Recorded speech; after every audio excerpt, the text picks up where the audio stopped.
Ah, mesdames et messieurs, pour votre grand plaisir, le cirque est en ville, le cirque de l'administration Trump. Le spectacle continue, c'est un spectacle sans fin. Bonjour, Luc.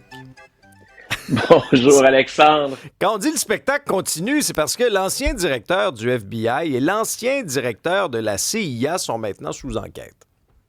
Voilà, je ne sais pas si ceux qui sont à l'écoute ce matin se souviennent de ça, mais dans la campagne électorale, dans les semaines, les mois qui ont précédé la campagne électorale et la dernière campagne et pendant la dernière campagne électorale, on avait clairement laissé entendre du côté de M. Trump que ce retour à la Maison-Blanche, ben, ce serait la revanche de Donald Trump. Donc, la revanche pour tous ceux qui l'ont embêté, qui l'ont discrédité, qui l'ont accusé. Ben, ça continue. Donc, on l'a vu cibler d'anciens adversaires. Maintenant, c'est lui qui avait viré le tristement célèbre James Comey, puisque M. Comey avait trouvé le moyen, c'est plutôt rare, de se mettre à dos Hillary Clinton et Donald Trump. Donc, on se rappelle qu'il était intervenu à deux reprises sur les fameux courriels d'Hillary Clinton pendant la campagne électorale. Donc, une fois, et là, je parle de celle de 2016.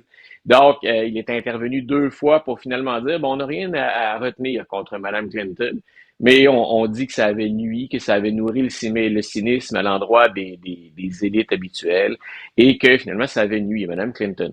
Dans le cas de M. Trump, c'est lui qui avait parlé de cette fameuse ingérence russe. Et c'est ce qu'on a rappelé hier du côté des Républicains et du côté du ministère de la Justice. Il n'y a personne qui a nié que la Russie est intervenue dans la campagne.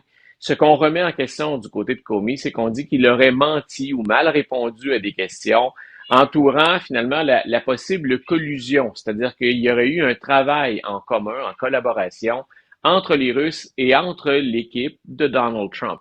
Il y a des gens qui se sont retrouvés en prison du côté de l'administration Trump pour ça. On défile un grand bout d'histoire rapidement ce matin. Puis on reproche finalement la même chose à M. Brennan, qui est à la CIA.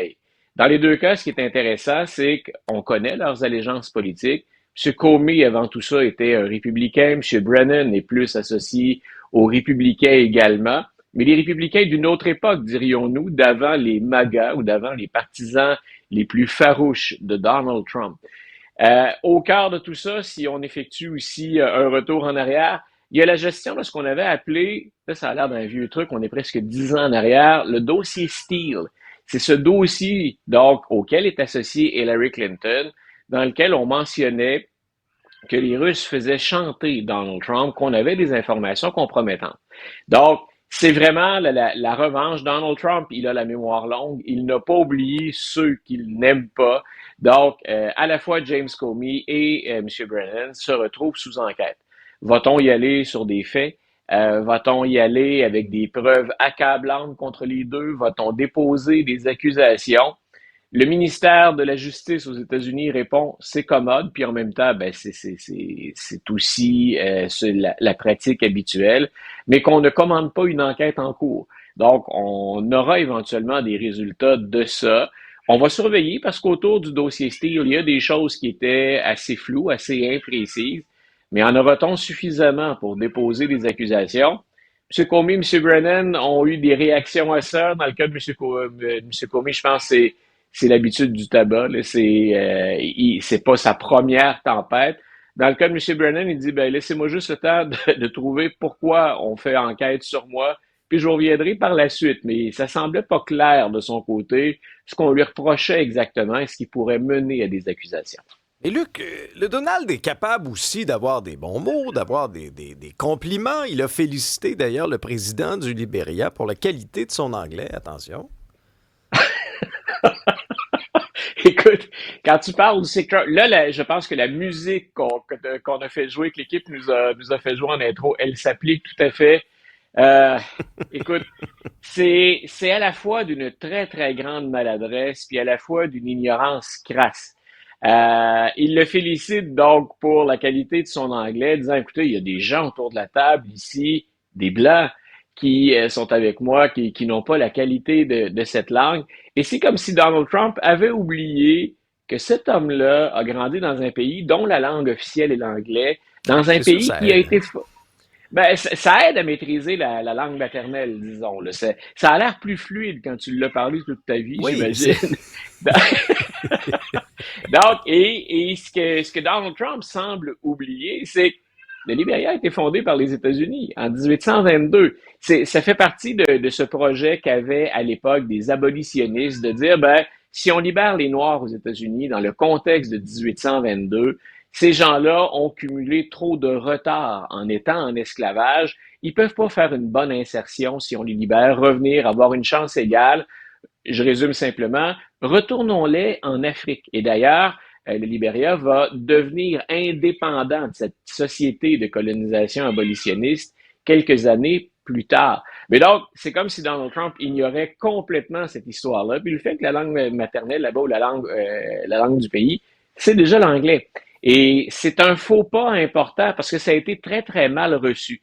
Il y avait à la Maison-Blanche hier 5 dirigeants de pays africains et les Américains ont beaucoup de travail à faire, beaucoup de travail de rattrapage en termes de confiance avec de nombreux pays africains, parce qu'on les a souvent soit ignorés ou encore mis de côté, et ils se tournent vers qui les pays africains quand les Américains cèdent du terrain? Ils se tournent vers souvent la Russie, ça c'est très très très clair, ou encore vers la Chine qui n'a pas manqué d'occuper le terrain laissé libre par les Américains. Donc, on l'a vu pendant la pandémie, par exemple, il y avait une crise de confiance à l'égard du vaccin américain. Pour la COVID-19, on a préféré le vaccin russe, dont les tests étaient beaucoup moins, les résultats étaient beaucoup moins intéressants que les vaccins américains.